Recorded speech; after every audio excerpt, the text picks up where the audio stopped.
ऐसे के पेपर पे जाए तो ये डिस्कस करने से पहले मैं आपको ऐसे क्या होता है, निबंध क्या होता है वो बताता हूँ। निबंध है कि आपके पास एक विषय है ना, उस विषय को आपको सिद्ध करना है, हेंस प्रूफ जो हम लिखते थे ना वो हमको करना है ना। तो वो करना है। ये जैसे इन्होंने आर्थिक समृद्धि हासिल करने के मामले में वन सर्वोत्तम प्रतिमान होते हैं, इन्होंने टॉपिक दिया है। इस टॉपिक में जो ये लाइन है ये आपके पूरे ऐसे में आप प्रूव करोगे। और कैसे? कुछ एग्जांपल्स दोगे, है ना, कुछ कहानियां बताओगे, अपना एक पॉइंट लिखोगे, उसको प्रूव करोगे कि ये कैसे जो है साइंटिफिकली। उसके बाद फिर अगली अपनी बात लिखोगे, उसी से जुड़ी हुई, फिर उसको प्रूव करोगे साइंटिफिकली। यही चीज पूरी जो है ऐसे में चलती है।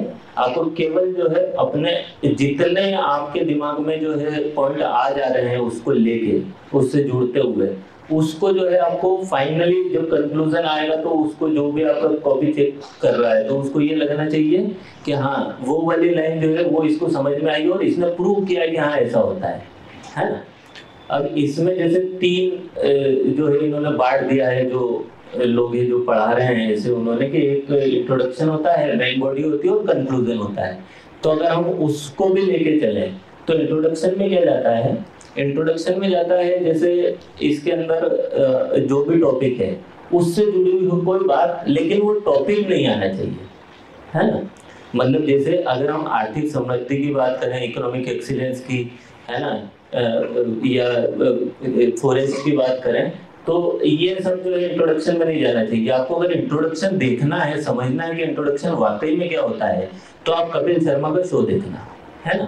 उसकी जब शुरुआत होती है और कोई मेहमान आने वाला होता है पीछे से, मतलब जो भी गेस्ट आने वाले होते हैं, तो वो उसका नाम नहीं लेता कौन आने वाला होता है, वो उनके बारे में बात करता है और आप समझ जाते हैं कि जो है अक्षय कुमार आने वाला है या जो है सुनील शेट्टी आने वाला होता है, वो नाम नहीं लेता, अपने आप समझ जाते हैं। वो होता है इंट्रोडक्शन, है ना, कि आप उसके बारे में बात भी नहीं कर रहे हैं, लेकिन जो देखने वाला है या जो पढ़ने वाला है वो समझ रहा है कि ये क्या कहना चाहते हैं, है ना। तो वो इंट्रोडक्शन होता है। आपको जितना ज्यादा अच्छा आप इंट्रोडक्शन देते हैं उतनी ही अच्छी आपकी मेन बॉडी चली जाती है। क्यों? क्योंकि इंट्रोडक्शन जो है वो बता देता है कि आपके अंदर समझ जो है वो है, उस विषय को लेके आप समझ गए कि क्या कहना चाह रहा है जो पूछ रहा है, वो समझ में आ गया। तो आप मेन बॉडी में जाके फिर जो है उसके बारे में अपने आप जब लिखते चले जाते हैं तो पॉइंट आपके दिमाग में बनते चले जाते हैं, क्योंकि आपने पढ़ा है उस चीज को। अलग अलग चीजें बहुत सारी आप पढ़े रहते हैं। तो जैसे अगर हम इसका फर्स्ट टॉपिक डिस्कस करेंगे, forest are best case studies for economic excellence, तो अब इसमें क्वेश्चन उठता है कि इकोनॉमिक एक्सीलेंस क्या होता है। अगर आपको इसको समझना है तो पहले आपको ये पता होना चाहिए कि इकोनॉमिक एक्सीलेंस क्या है ना। तो अगर हम आज जहाँ पर जिस समय में हम बैठे हैं, तो इस समय में इकोनॉमिक एक्सीलेंस जो है उसकी सबसे अच्छी जो परिभाषा अगर हम समझें तो वो सतत विकास है ना। सतत विकास क्या बोलते हैं उसको? सस्टेनेबल डेवलपमेंट, है ना। वो इकोनॉमिक एक्सीलेंस जो है वो हम चाहते हैं कि हम सस्टेन भी करती रहे हमारी सिविलाइजेशन और हमारा डेवलपमेंट भी होता है, और वही इकोनॉमिक एक्सीलेंस जो है फिर इन्होंने कहा है कि forest are the best case studies. तो फिर हम फॉरेस्ट में जाते हैं कि फॉरेस्ट में ऐसा क्या होता है। तो जब इकोनॉमी की हम बात करते हैं तो उसमें क्या होता है, दो चीजें जो है सबसे मेन है, एक तो प्रोडक्शन, दूसरा कंजम्पशन।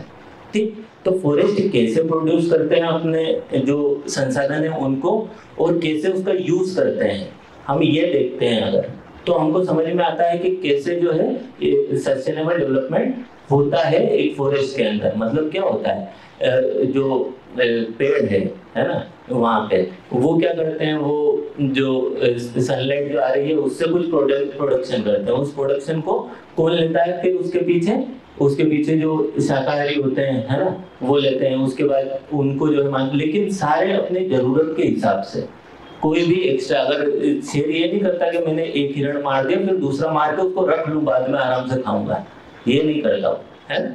तो अपने नीड के हिसाब से कंजम्पशन करते हैं, ज्यादा उसको जो है इकट्ठा नहीं करते हैं, जिसके कारण वहां का जो है सस्टेनेबल एनवायरनमेंट बना रहता है। दूसरी चीज फिर हम देखते हैं कि क्या चाहिए होता है हमको, इकोनॉमिक डेवलपमेंट हो रहा है तो हमको चाहिए रहता है हैबिटेट अपना, है ना, और शांति आपको जो है चाहिए, पीस चाहिए। जब हम हैबिटेट की बात करें तो फॉरेस्ट आपको जो है बेस्ट हैबिटेट देता है ना।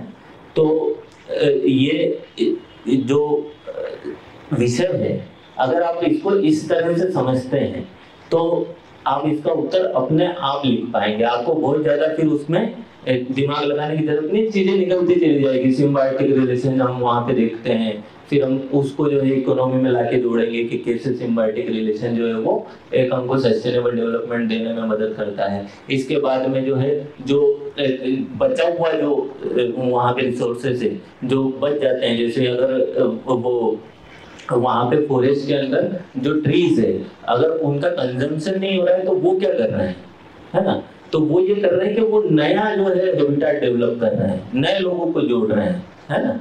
और जितना ज्यादा हम देखते हैं कि जितना ज्यादा जो है डेंस फॉरेस्ट होता है उतनी ज्यादा वहां पे क्या होती है, बायोडाइवर्सिटी, है ना। तो वो अपने अंदर बायोडाइवर्सिटी को रखते हुए, सस्टेन करते हुए, अपने आप को आगे बढ़ाते हुए और आगे बढ़ रहे हैं। और यही जो है केस स्टडी हम जो है इकोनॉमिक एक्सीलेंस के लिए अगर अपनाएं तो कैसे जो है ह्यूमन जो अपना सिविलाइजेशन है वो कैसे जो है बेस्ट अपना दे सकता है। तो ये सब इस टॉपिक में वो कहना चाह रहा है ना। इसके लिए आपको केवल एनवायरनमेंट का कुछ समझ होनी चाहिए और कुछ समझ इकोनॉमी की होनी चाहिए। ये दोनों अगर समझ आपके अंदर है तो जितना ज्यादा आप देखते जाएंगे फॉरेस्ट को, जितना आप फॉरेस्ट के अंदर जाते जाएंगे उतना आप देखेंगे कि उससे जो है हम कैसे इकोनॉमिक डेवलपमेंट अपना कर सकते हैं। तो इस तरह से आपको चीजें जोड़ते आना चाहिए, तब आप जो है निबंध जो है लिख पाएंगे। ऐसे लिखना यही है केवल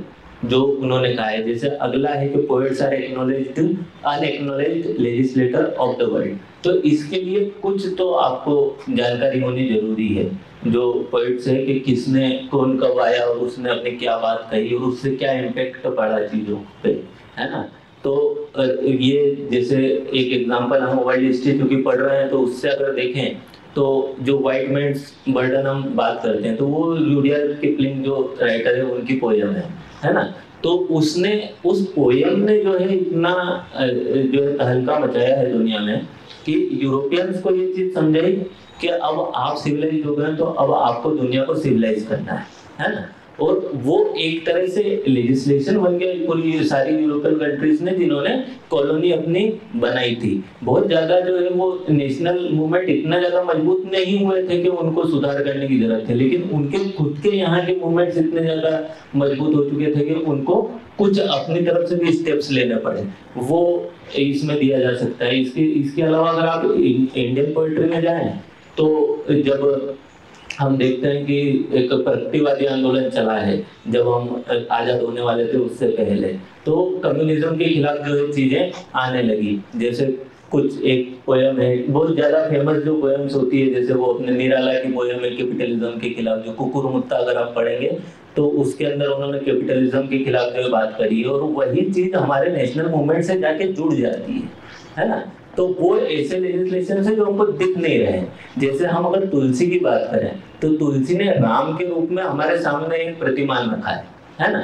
और वो प्रतिमान जो है वो कैसा बना है हमारे लिए, एक आदर्श बना है जो, और वो अभी तक जो है एक आदर्श पति क्या होना चाहिए, आदर्श पत्नी क्या होनी चाहिए, वो वाल्मीकि रामायण से अलग है रामचरितमानस इन सब मामलों में, है ना। और फिर हम अगर आप पढ़े हैं, ये नहीं मैं कह रहा हूँ कि आपको आना चाहिए, लेकिन जो मैं पढ़ा हूँ मैं उससे के अकॉर्डिंग जो है डिस्कस कर रहा हूँ। तो वही राम जब हम देखते हैं फिर बाद में जब निराला की कविताओं में आते हैं तो जो एक राम पहले अपने भाई की मृत्यु पे ये कहता है कि जो है वो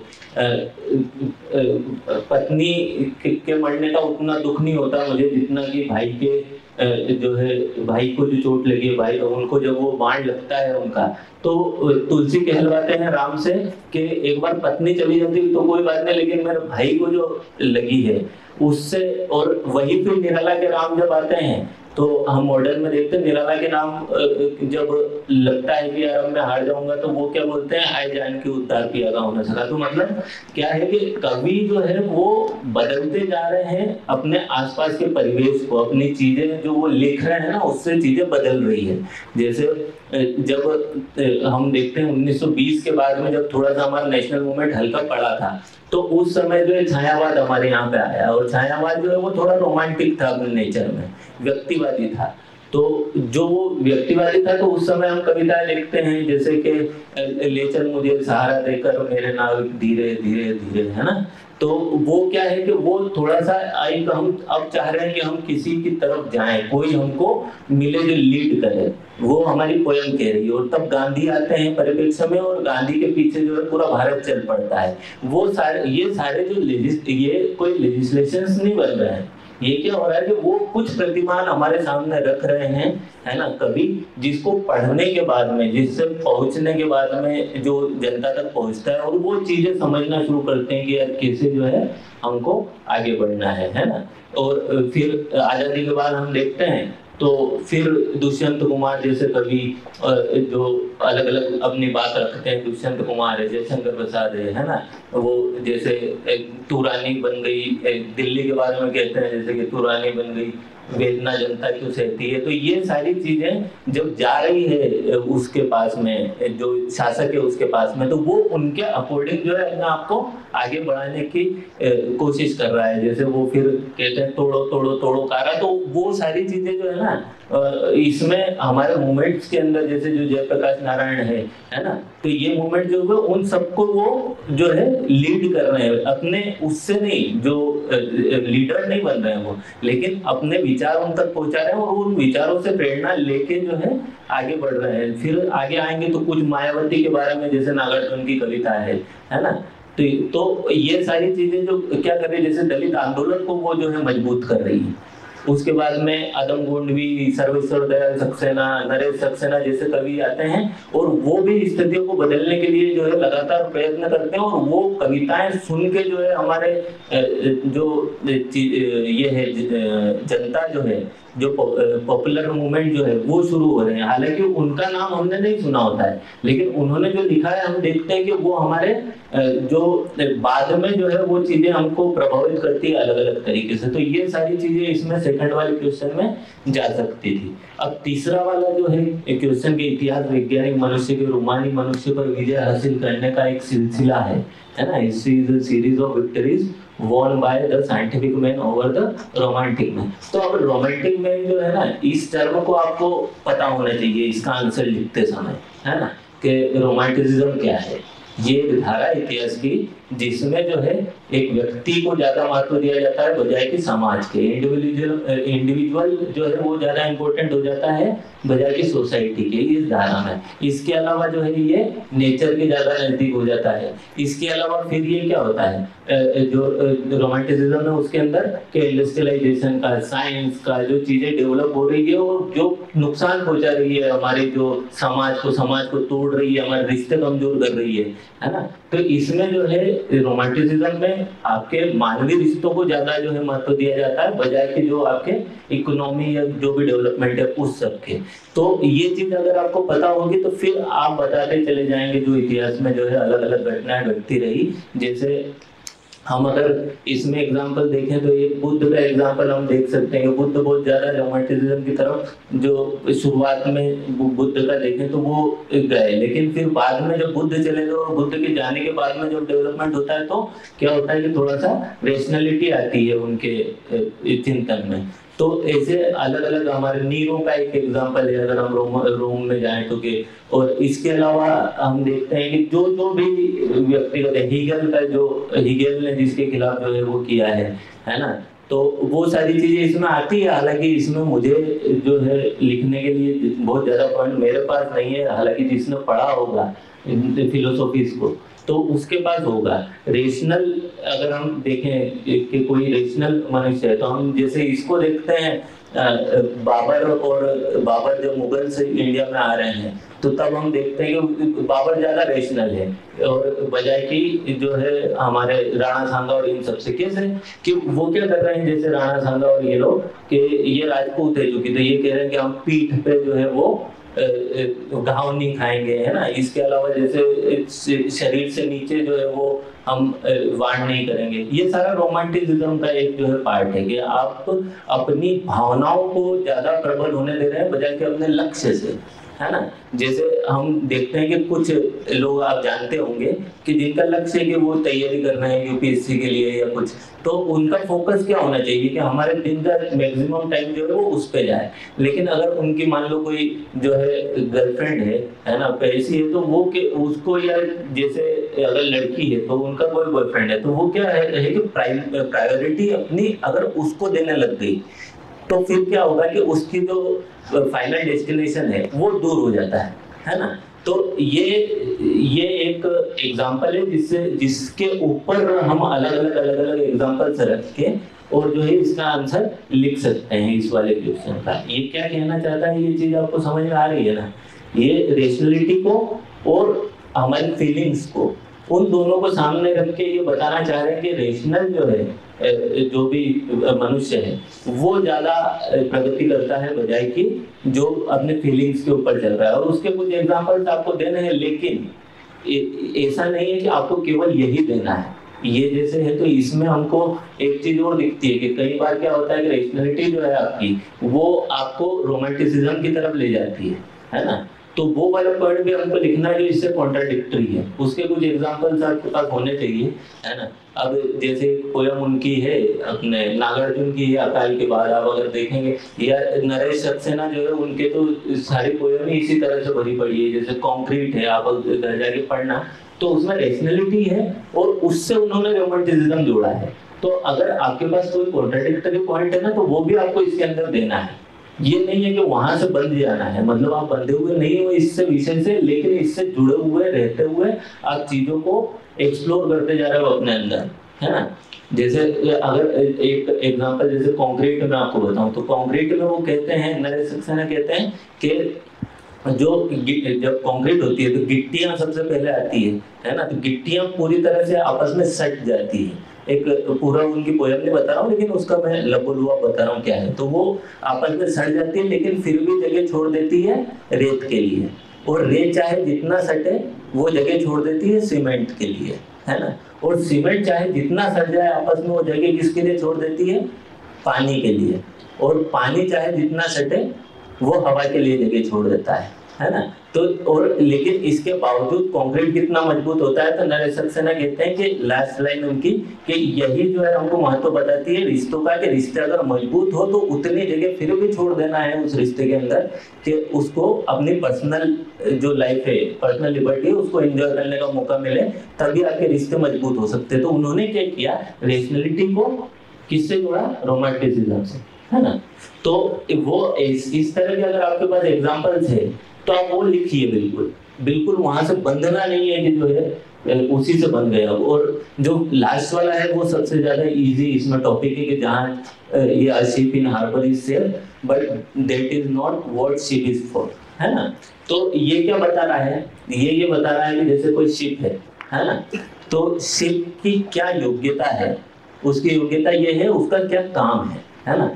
तो उसकी योग्यता है कि वो समुद्र के अंदर चल सकती है और वहीं पे वो अपना आपकी योग्यता को प्रूव करने का और अपनी योग्यता को अपने आप को प्रूव करने का मौका जो है उसको मिलने वाला है, बजाय कि बंदरगाह पे खड़े होके, है ना। तो इसके यही इसका जो है वो है कि आप जैसे अपने आप के बारे में बात करें, तो अगर आप अपने घर से जुड़े रहते केवल और वहीं पे अगर उलझे रहते, तो आप अपनी योग्यता को, अपने आप को और दुनिया को प्रूव करने के लिए बाहर नहीं निकल पाते, और नहीं निकल पाते तो आप वहीं अपना जो पर्सनैलिटी है वो पर्सनैलिटी आपकी वहीं बंद कर ले जाती, आप बहुत ज्यादा आगे नहीं बढ़ पाते। तो अपने ये इसका जो है एक तरह से हम देखें तो समराइज करके, और इसी को आपको फिर वहां पे लगभग 1000-1200 वर्ड्स में जब एक्सपांड करना रहता है, तो फिर क्या होता है कि एक एग्जांपल हम बात कर रहे हैं अभी अपनी खुद की, फिर आगे धीरे धीरे जैसे ये जो थर्ड वाला पॉइंट है, इसको अगर आपको आईआर से जोड़ना है, तो आप देखोगे कि हमारे जो सबसे पहले जो प्रधानमंत्री थे जवाहरलाल नेहरू, उनकी विदेश नीति, फॉरेन पॉलिसी में देखते हैं तो बहुत ज्यादा रोमांटिसिज्म की तरफ थी। वो चाइना के साथ में जिस तरह से रिश्ते रख रहे थे, तो उसमें वो ये नहीं देख रहे थे कि चाइना कहाँ तक आ रहा है, चाइना जो है सड़कें वहां तक बना ले रहा है, चाइना की आर्मी कहाँ तक जा रही है। लास्ट तक वो कहते रहे कि नहीं, चाइना जो है वो हमारे साथ में रहेगा जब तक 1962 की वॉर नहीं हो गई और हार नहीं गए, है ना। पंचशील के ऊपर लास्ट तक कायम रहे नेहरू, तो वो रोमांटिसिज्म है ना। और चाइना जो है वो रेशनल है, वो चाहता है कि तिब्बत तक हमारा हो जाए, तिब्बत के आगे जो है हम एक बार जो है भारत को भी बता दें कि भाई हमारी ये पावर है, इसके आगे तुमको अगर जो भी रहना है तो हमारे अंडर में ही रहना है ना। तो ये चाइना चाह रहा है, वो रेशनल है। और एक तरह से अगर नेहरू की बात करें तो नेहरू रोमांटिसिज्म से प्रेरित है ना। तो ये एग्जांपल जैसे हम लिख सकते हैं, जितने एग्जांपल्स हमारे दिमाग में आ रहे हो जो इसको प्रूव कर रहे हैं वो सारे हमको वहां पे लिखने हैं, है ना। तो ये चार जो ये है टॉपिक्स, इसको आप समझ पाए हैं कि क्या है इसके अंदर और कैसे आपको इनको डील करना है इनके साथ में। बंद के बिल्कुल नहीं रहना है, इतने एग्जांपल्स दिमाग में आते रहेंगे जब आप लिखना शुरू करोगे। अगर दिमाग को खोल के रखा तो इतने एग्जांपल्स आपके दिमाग में आएंगे कि आप जो है, और बिल्कुल इस चीज को नहीं सोचना कि मुझे कोई पोयम याद नहीं है, या मुझे इससे जुड़ा हुआ कोई एनेक्डोट याद नहीं है, या मुझे इससे जुड़ा हुआ कोई कोट याद नहीं है ना।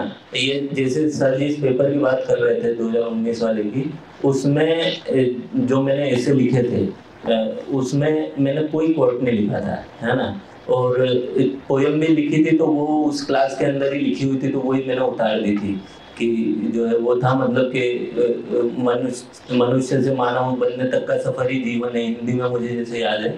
तो उसमें लिखा हुआ था कि सुबह पूरे दिन की डेली रूटीन लिखा हुआ था कि सुबह उठो, उठ के ब्रश करो, ब्रश करने के बाद घूमने जाओ, वापस आओ, ये सब है ना। जो 7th क्लास थी वो तो 7th क्लास के बच्चों के लिए जो पोएम होती है वो थी। तो वो मुझे लगा कि इससे रिलेवेंट है तो मैंने लिख दी थी, है ना। तो इसके अलावा मुझे कुछ याद नहीं था उससे जुड़ा हुआ। तो इस तरह से आपको अगर ना भी याद हो तो भी आपको बहुत ज्यादा समझने की जरूरत नहीं, आपको कुछ ना कुछ मिल ही जाता है ना। ज्यादा अगर नहीं समझ में आए तो अगर पेपर के अंदर बैठे हो तो याद रखना कि जो है हमको नहीं समझ में आ रहा है, 1 घंटे के बाद मुझे टॉयलेट जाना है ना। और हर स्कूल के अंदर जो है वो तख्तियां लगा के रखते हैं, उसके अंदर कोड से लिखे रहते हैं। कोई कोर्स तो आपको ऐसा मिल जाएगा कि जो आप लिख दोगे, है ना। तो उसके ऊपर ज्यादा फोकस नहीं करना है, फोकस करना है अपने दिमाग में कितने ज्यादा हम वो कर सकते हैं।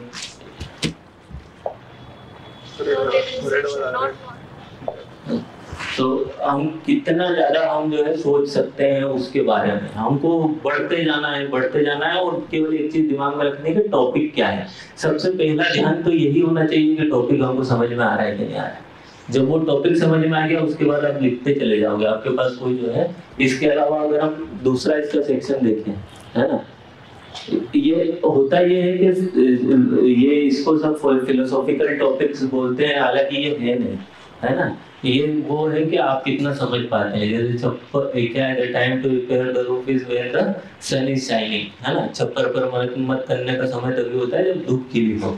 तो ये भी जो है हम आराम से अपने उससे जोड़ सकते हैं। अपने देश के बारे में अगर हम देखें तो जब हमारी इकोनॉमी बहुत अच्छी चल रही हो तब हम जहां हमारी कमजोरियां हैं अगर उसको देख के ठीक कर देते हैं, तो जब रिसेशंस आते हैं तो उसमें हम झेल जाते हैं। और अगर कई बार ऐसा होता है कि हमारी कमजोर इकोनॉमी है, साथ में जो रिसेशन भी आ गया और पहले ठीक ठाक चल रही थी, हम पूरा कोविड-19 जो है हम अच्छे से झेले और अब फिर से हम धीरे धीरे आगे बढ़ रहे हैं। तो क्यों? क्योंकि हमने पहले से हमारी, जैसे अभी आप इकोनॉमिक्स पढ़ रहे हैं तो उर्जित पटेल कमेटी जो पहले आई थी, है ना, उसके बाद में रघुराम राजन कमेटी जो है, उन सब चीजों से हमने क्या किया था कि हमारी इकोनॉमी को दुरुस्त रखा था चीजों को। इसके अलावा बेसल जो कॉन्फ्रेंसेस हुई है उनको हमने हमारे यहाँ पे ला, तो हम हमारी इकोनॉमी को पहले से दुरुस्त रखे हुए थे। तो 2008 वाला रिसेशन हम झेल गए, उसके बाद में 2019 वाला जो ये कोविड वाला पीरियड था ये हम झेल गए,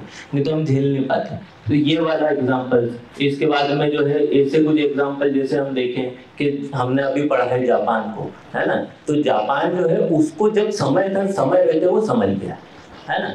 समय रहते उसने अपने छप्पर के अंदर जितने छेद थे वो सब ठीक कर लिए, और जब उसके ऊपर प्रेशर बना, जब पेरी आया तब तक वो इतना मजबूत था कि वो चीजों को झेल सकता था, है ना। और उसके बाद में जब चाइना के ऊपर जो है जब गिद्ध मंडरा रहे थे तब जापान के ऊपर भी उन्होंने कोशिश की, लेकिन जापान चूंकि समय रहते समझ गया था। तो ये सारे एग्जांपल्स जो आप पढ़ रहे हैं वो इनके अंदर चले जाते हैं, है ना।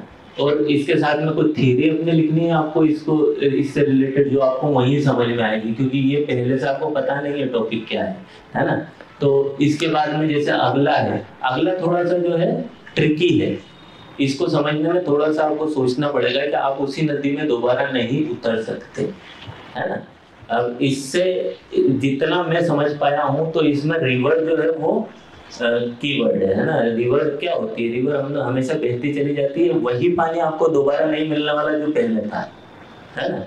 तो आप अगर फिर से अब इसको हम जोड़ें अगर इतिहास की धारा से, तो हम देखते हैं इतिहास की धारा में क्या चला जाता है, चीजें बदलती। हमने अभी कल हमने इंडो चाइना पढ़ा था, है ना। तो इंडो चाइना के अंदर क्या हुआ, 1942 में 40 में जब सेकंड वर्ल्ड वॉर शुरू हुआ, और सेकंड वर्ल्ड वॉर के बाद में क्या हुआ, उसके बाद में फिर से चाहा किसने, उन्होंने फ्रांस ने चाहा कि हम फिर से जो है अपना शासन कायम कर लें, और जगह वही है, लोग वही है, लेकिन फिर से शासन बन पाया नहीं, चीजें बदलती जा रही है। तो ये नदी जो है इसमें आप फिर से उसी तरह से नहीं उतर सकते, अगर वो उसकी जो ओरिजिनल जहां हम उतरे थे वहां से कभी उसका जो है ऊपर चढ़ जाता है, कभी उसका पार्ट नीचे चला जाता है। तो इस तरह के एग्जांपल जिसमें आप जो है अलग अलग जगह आपको मिलते हैं तो देते हैं। हालांकि ये सबसे टफ उसमें से एक होते हैं इस तरह के टॉपिक। अगर आप इसको उठा लेते हैं, अगर आप समझ लेते हैं, तो ये समझिए कि आपको नंबर अच्छे मिलने वाले हैं। क्यों? क्योंकि जब एग्जामिनर कॉपी चेक कर रहा है ऐसे की, तो उसको कंटिन्यू क्या मिलेगा, the time to repair the roof is when the sun is shining, है ना। और उसको अचानक से आप मिलते हैं कि you can not step twice in the same river, ठीक है। जैसे ही आप इस टॉपिक को उसके सामने रखते हैं, तो ये थोड़ा जो टफ टॉपिक है ना, ये अपना आप उसके मन में ये चीज कि अच्छा इससे कैसे डील किया है इसने, और अगर आप ठीक ठाक डील कर जाते हैं तो आपको नंबर ऑब्वियस है कि उसने अगर अच्छा लिखा होगा आपसे तो भी आप उससे ज्यादा मिलेंगे, क्योंकि उसको कुछ नया मिला है। तो अगर आपको समझ में आता है तो आप बिल्कुल जो है इसमें हाथ डाल सकते हैं, और नहीं समझ में आ रहा है तो जलने की जरूरत नहीं है कि हाथ जला लें, फिर वो जो इजी टॉपिक है उसको आप जो है डील करें उसके साथ में। अब इसके बाद है कि a smile is chosen vehicle for an ambiguities के लिखा, असमंजस के लिए मुस्कुराहट ही चुनिंदा साधन है।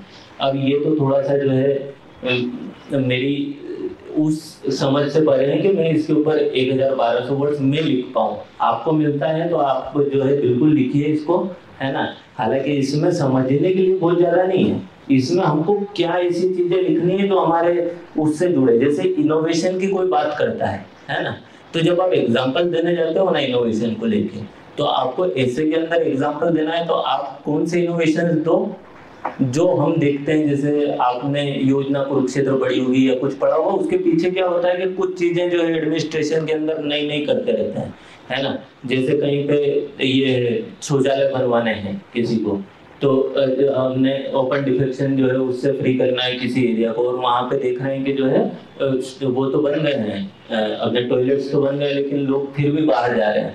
तो एक उसने ये किया था कलेक्टर ने कि वहाँ के बच्चे जो है जो उनको ये बोला कि आप इस तरह से करो कि जो आपके बड़े बुजुर्ग बाहर जा रहे हैं उनका जो मल है उसको आप जो है वो डिस्पोज करो।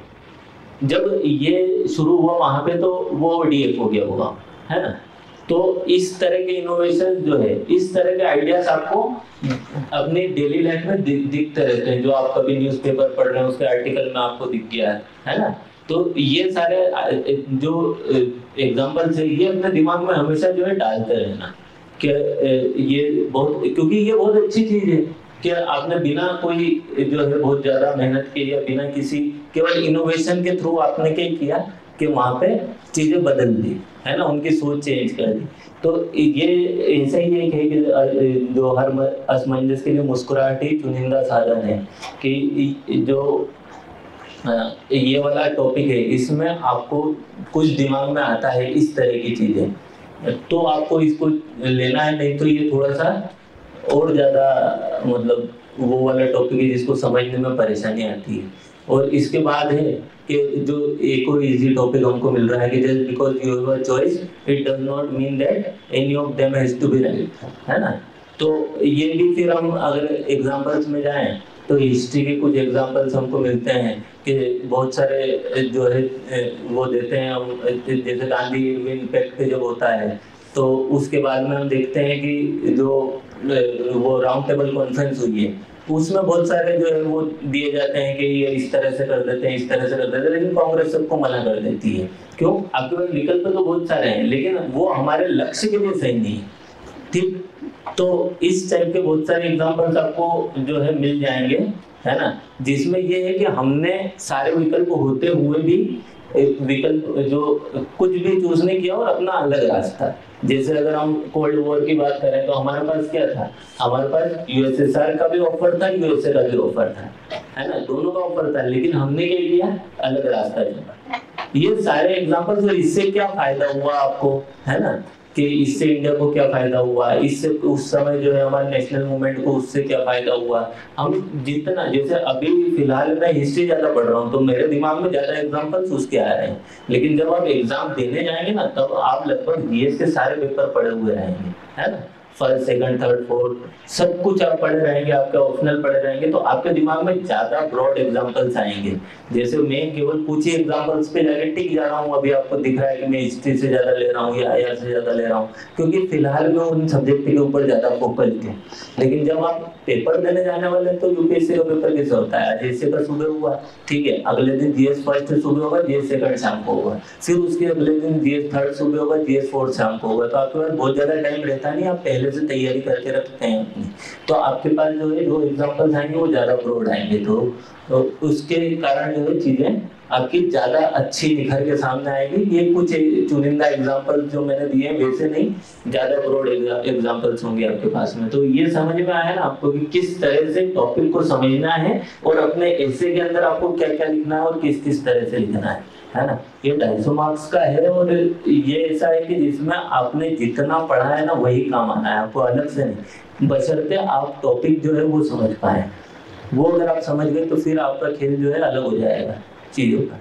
तो ये आपको समझ में आया, इसमें जो भी हमको लिखना है, जैसे लिखना है।